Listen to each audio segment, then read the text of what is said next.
हमने जो प्लैनेट के ऊपर बात करना शुरू किया था पिछले वीडियो में हमने सन, मून और मर्क्यूरी के बारे में बात किया था। तो आज हम बाकी के जो रेस्ट प्लैनेट बच गए हैं उनके बारे में बात करने वाले हैं। तो उसके बाद आता है शुक्र की प्लैनेट। जब हम शुक्र की बात करते हैं, शुक्र यानी कि आपकी लग्जरी, कंफर्ट। पहले देख लेते हैं कि शुक्र की कौन सी राशि आ रही है। शुक्र की पहली राशि वृषभ राशि है, जो कि आपके सेकंड हाउस में पड़ती है। और उसकी जो दूसरी राशि है वो है तुला राशि, आपके सेवेंथ हाउस में पड़ती है। तो सेकंड हाउस क्या रिप्रेजेंट करता है? सेकंड हाउस आपके खाने पीने को भी रिप्रेजेंट करता है, आपके वेल्थ को रिप्रेजेंट करता है, आपकी वाणी को रिप्रेजेंट करता है, आपकी फैमिली, आपके कुटुंब को रिप्रेजेंट करता है। जब हम बात करते हैं सेवेंथ हाउस की, सेवेंथ हाउस आपके स्पाउस को रिप्रेजेंट करता है, आपके सेक्सुअल प्लेजर को भी रिप्रेजेंट करता है, और साथ ही साथ आप जो बिजनेस करते हो उसको भी रिप्रेजेंट करता है सेवेंथ हाउस। तो ये सारी चीज़ें आ जाती है आपके सेवेंथ हाउस से। तो जब हम शुक्र प्लैनेट की बात करते हैं तो फिर कहीं ना कहीं देखोगे शुक्र प्लैनेट से इन सारी चीज़ों भी देखी जा सकती है। जैसे कि शुक्र आपका रिप्रेजेंट करता है वेल्थ को, आपके लग्जरी, आपके कंफर्ट को रिप्रेजेंट करता है। आप खुद सोचो, जब आप फैमिली में रहते हो, घर के साथ सारे परिवारजन आपके साथ हैं, तो फिर आपको एक कंफर्ट फील होता है। हालांकि ये बात अलग है कि अभी सोसाइटी धीरे धीरे बदल रही है, लेकिन कहीं ना कहीं फैमिली में वो एक सिक्योरिटी, एक कंफर्ट आपको देखने को मिलता है। तो शुक्र से वो कंफर्ट चीज़ें आपको भी मिल सकता है और उससे भी चीज़ें देखी जा सकती है। आपकी हैप्पीनेस को रिप्रेजेंट करता है। चंद्रमा कहीं ना कहीं मन से रिप्रेजेंट करता है, कहीं ना कहीं शुक्र से भी आप कितना लग्जरी शो में जीते हो उसको कहना शायद सही रहेगा। और शुक्र से आपके स्पाउस को रिप्रेजेंट करता है, आपकी वाइफ, स्पेसिफिकली मेल पर्सन के लिए आपकी वाइफ शुक्र से देखा जा सकता है। शुक्र होता है आपके सीमेन, जो स्पर्म आप चीज़ों को कहते हैं, तो फिर शुक्र से भी वो चीज़ें देखी जा सकती है। अगर आपकी कुंडली में अगर शुक्र बहुत ज़्यादा अफ्लिक्टेड है, बहुत ज़्यादा पीड़ित हो गया है, और साथ ही साथ बुध को भी देखना पड़ेगा, तो फिर इस वजह से क्या होगा, कहीं ना कहीं आपके स्पर्म काउंट में भी दिक्कत आ सकती है, या फिर आपके बच्चे होने में भी दिक्कत आ सकती है। शुक्र अगर बहुत ज़्यादा अफ्लिक्टेड हो जाए तो फिर कहीं ना कहीं आपके लाइफ पार्टनर में कुछ हेल्थ इश्यूज भी देखी जा सकती है, आपकी मैरिटल लाइफ में डिस्टर्बेंस देखी जा सकती है। तो बहुत सारे एस्पेक्ट को भी एक साथ कंसीडर करना पड़ेगा। तो ये सारी चीज़ें देखी जा सकती है आपके सिर्फ शुक्र से। तो फिर जब भी आप कोई चीज़ देखते हो तो फिर आप शुक्र को पहले देखो। तो शुक्र से अगर आप ऐसे वेल्थ से भी आप देख सकते हैं, जुपिटर से भी वेल्थ का देखा जा सकता है, आप शुक्र से भी चीज़ों को देख सकते हो। तो फिर दोनों में कोई इशू नहीं है। तो उसके बाद बात करते हैं आपके मंगल के बारे में। मंगल मंगल आपके पहली चीज़ आपके पराक्रम का भाव है। क्यों पराक्रम का भाव है? देखो कौन सी राशि आ रही है। मंगल दो राशि के अधिपति बनते हैं। पहली पहली राशि है मेष राशि और दूसरी राशि है वृश्चिक राशि। ठीक है। मेष राशि क्या रिप्रेजेंट करता है? मेष राशि आपके काल पुरुष की कुंडली में फर्स्ट हाउस में आता है। फर्स्ट हाउस क्या है? आप खुद हो। अगर आपको कहीं पर जाना है, कुछ काम करना है, तो फिर पहले कौन करता है? आप खुद करते हो। कहीं पर लड़ाई झगड़ा करना है, कहीं पे कोई लीडरशिप करना है, पहले आप खुद को रिप्रेजेंट करते हो। तो इस वजह से जब भी आप मार्स की बात करोगे तो फिर वहाँ पे पहली चीज़ आपके करेज आ जाता है, आपके अंदर कितना साहस है। क्योंकि जब आप किसी भी प्रॉब्लम हो जाए, कोई भी सिचुएशन हो जाए, जब आप खुद को सामने खड़ा कर देते हो तो कहीं ना कहीं आपके अंदर कितना डेयरिंगनेस है, आपके अंदर कितना कॉरेज है, उस सारी चीज़ें रिप्रेजेंट करता है। फर्स्ट हाउस यानी कि आप खुद हो, तो फिर आप हर जगह आ जाते हो। तो फिर इस वजह से मार्स से आपके पुरुषार्थ, आपके पराक्रम का भी देखा जा सकता है। साथ ही साथ आपके मंगल से आपके छोटे भाई का भी देखा जा सकता है।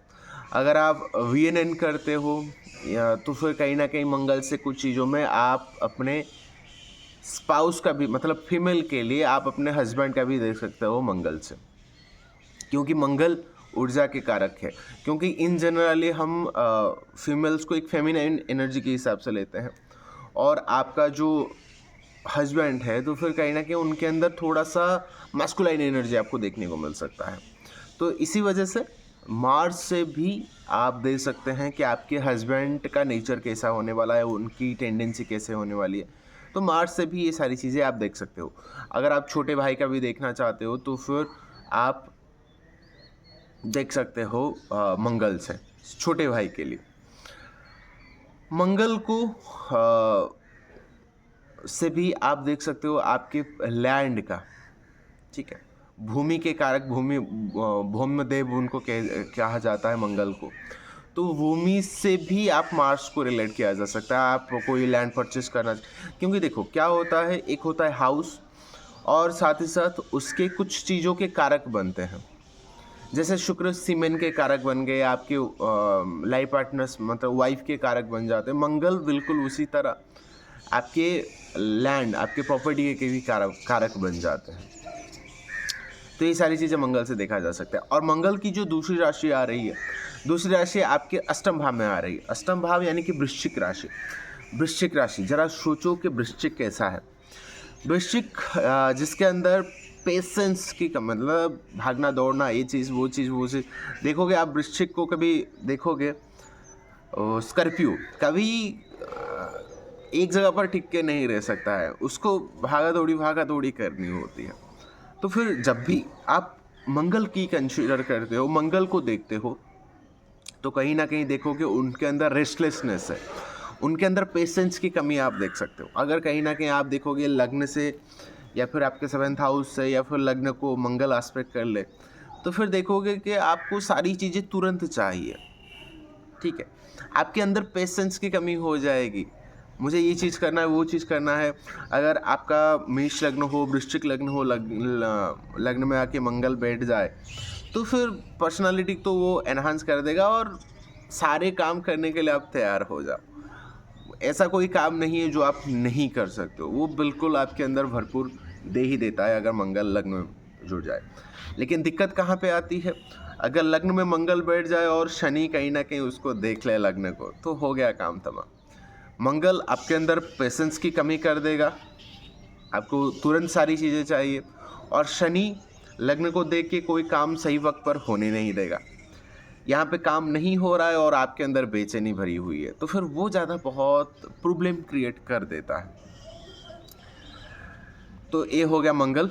तो और मंगल आपकी खून से भी देखते हैं, बहुत सारी चीज़ें हैं, क्योंकि मैं आपको जो सारी चीज़ें बता रहा हूँ ओवरऑल चीज़ें बता रहा हूँ, और एक सारे प्लैनेट बहुत सारी चीज़ों को रिप्रेजेंट भी करता है, ठीक है। तो ये हो गया मंगल के बारे में। तो उसके बाद बात करते हैं जुपिटर। जुपिटर आपके 9th हाउस में आते हैं, धनु राशि में, और आपके मीन राशि में आते हैं। अगर आप देखोगे कुंडली को, तो धनु राशि धर्म त्रिकोण में आता है और मीन राशि आपके मोक्ष त्रिकोण में आता है।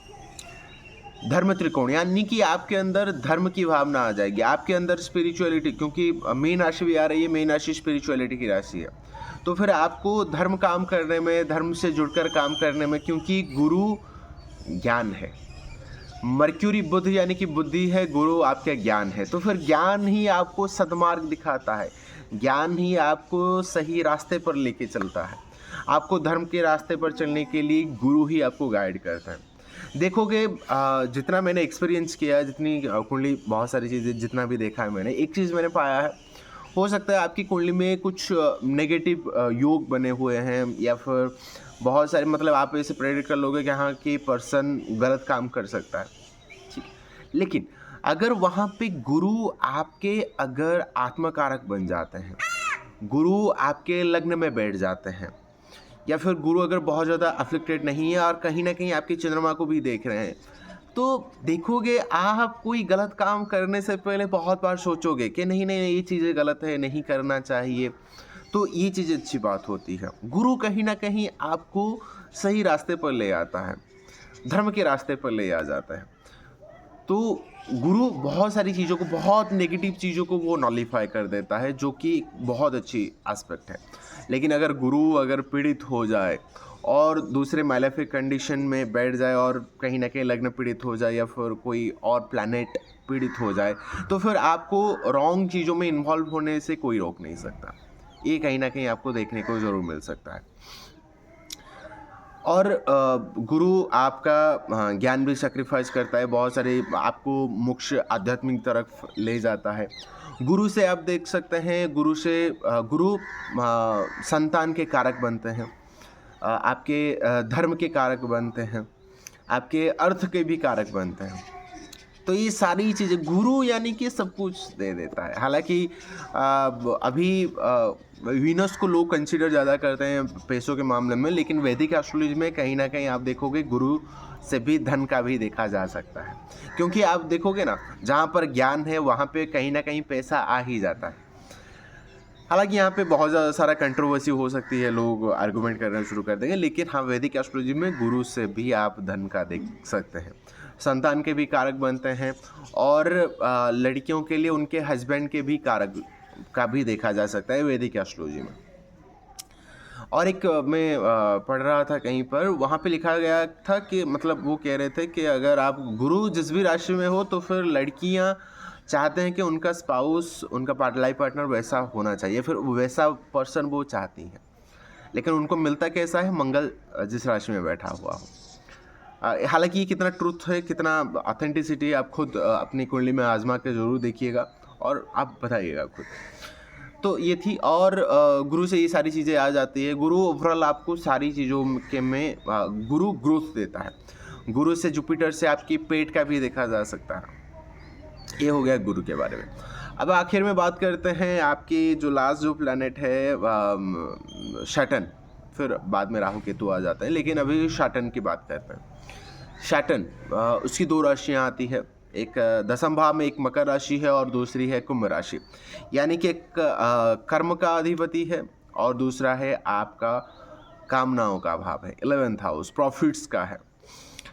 तो शनि से क्या रिप्रेजेंट देखा जा सकता है? शनि कर्म के कारक हैं। अगर आप कर्म करना चाहते हो, लोग अक्सर पूछते हैं सर हमें गवर्नमेंट जॉब चाहिए, हमें काम को थोड़ा और एक्सेल करना है, काम में थोड़ी और ग्रोथ सक्सेस पानी है, तो फिर शनि देखो, शनि कर्म के कारक बनता है। हालांकि आप अपने 10th हाउस को भी देखोगे, 10th लॉर्ड को भी देखोगे, लेकिन देखो शनि कैसा है, क्योंकि शनि कर्म देता है, शनि न्याय के देवता हैं। जो लोग जुडिशियरी में जाना चाहते हैं, लॉ फील्ड को बिलोंग करते हैं, तो फिर देखोगे शनि कहीं ना कहीं आपका प्रोमिनेंट रोल में ज़रूर होगा, या फिर शनि की इन्वॉल्वमेंट होगी ज़रूर, वरना जुडिशियरी में, लॉ फील्ड में जाना थोड़ा सा मुश्किल हो जाएगा ज़रूर आपके लिए। तो शनि न्याय करता है, और शनि से आप देख सकते हैं आपके हो सकता है बड़े भाई को भी देख सकते हैं। शनि आपके रिप्रेजेंट करता है आपके लोअर एम्प्लॉयज़ कितने काम करते हैं, जो लोअर कास्ट के पर्सन है, लोअर एम्प्लॉयज़ हो गए। तो शनि और एक चीज़ रिप्रेजेंट करता है आपका डिले, काम कितना डिले हो सकता है, काम बहुत ज़्यादा धीरे धीरे, क्योंकि शनि से नहीं चलता है, धीरे धीरे चलता है शनि, तो इस वजह से कहीं ना कहीं आपको सारे काम में डिले कर ही देता है। तो मैंने आपको कहा था मंगल और शनि के एस्पेक्ट में अगर कैसे काम को डिले कर देता है, तो फिर अगर आपकी कुंडली में ऐसा कोई कॉम्बिनेशन है तो फिर वो ज़रूर आपको देखने को मिल सकता है। तो ये था आपका शनि के ऊपर, क्योंकि शनि के ऊपर शायद बहुत सारी चीज़ें हैं, तो शायद एक एक प्लैनेट में बहुत सारी चीज़ें बात की जा सकती है, लेकिन मैंने आपको ओवरऑल चीज़ें बता दिया। अगर आप इसमें कुछ और ऐड करना चाहते हैं, कुछ और बताना चाहते हैं, तो कमेंट में आप सबका स्वागत है।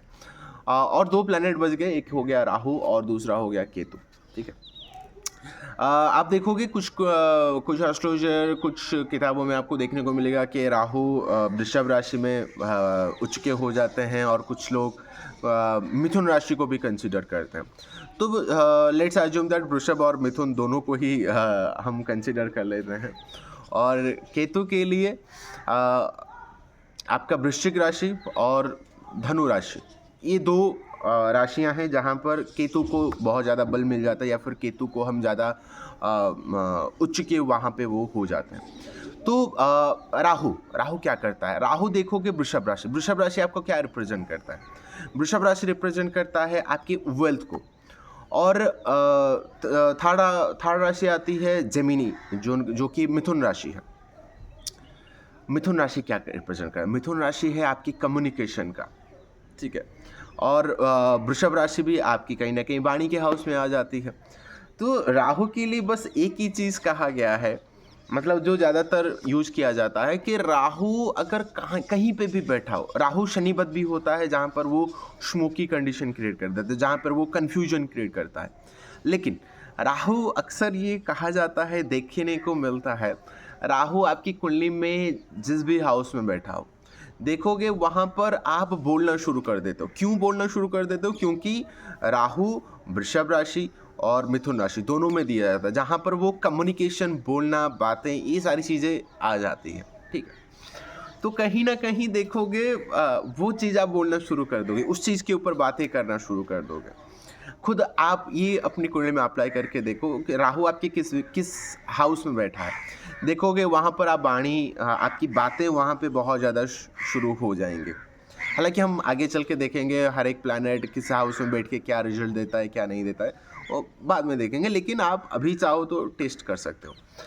जब हम बात करते हैं केतु की, केतु 2 राशियों में मतलब ज़्यादा प्रोमिनेंट कहा जाता है, जैसे कि एक वृश्चिक राशि है और एक दूसरा है धनु राशि। वृश्चिक राशि आपके अष्टम भाव में पड़ता है, अष्टम भाव जहाँ पर आपकी सीक्रेसी को रिप्रेजेंट करता है। तो केतु देखोगे जहाँ पर भी बैठा है, तो फिर आप वहाँ पर इतनी बातें नहीं करते हो, चीज़ों को छुपा के रखना आपको पसंद है। आप वहाँ पर ज़्यादा नहीं इन्वॉल्व होते हो उतना ज़्यादा। और धनु राशि भी आती है, धनु राशि धर्म की राशि है, तो फिर केतु कहीं न कहीं आपको धर्म, डिटैचमेंट, इन सारी चीज़ों से थोड़ा-सा आपको इन्वॉल्व करवा देता है।